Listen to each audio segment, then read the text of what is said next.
Дараагийн сэдв болохоор Коми гэдэг хүн асуудал орсон. За Коми гэдэг энэ холбооны мөрдөх төвч Америк нэгдсэн улсын тагнуулын кино минонд маш их гардаг холбооны мөрдөх төвчний нэг хэсэг дарга байсан хүн 2025 онд нэгэн маш сонин Instagram-ын зураг Instagram дээр оруулсан 8647 гэдэг юм зураг хэлэн дээр бичээд оруулсан байсныг бас бүгдээрээ санаж байгаа бах тий. За энэ тэгээд 86 гэдэг нь юу гэсэн үг вэ гэхээр ямар нэгэн юмнаас одоо тагнуулчдын хоорондоо ярьдаг яриа байгаа байхгүй ямар нэгэн хүнийг алах эсвэл өөрчлөх холдуулах одоо үгээ 86 гэж кодолж ярьдаг.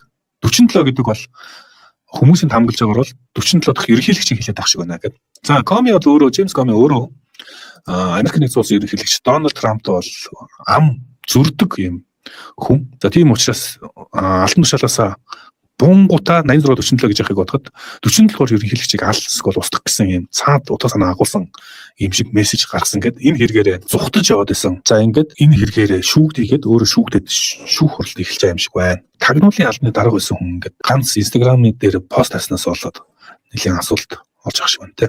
За 86 гэдэг үг хаанаас гаралтай вэ гэхээр Америк нэгдсэн улс ялангуяа бид хүмүүс мэддэг юм шиг байна. Янз бүрийн хоолны газар 86 гэдэг бол энэ одоо хоол дууссан эсвэл байхгүй гэсэн утгыг илэрхийлдэг юм байна.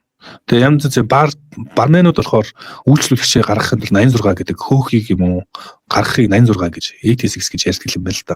Уг нь бол алах гэсэн утгатай бол биш. Гэхдээ тагнуулчдын тэгж ашиглагддаг гэж магадгүй гэдэг бүх асуудал орсон байна.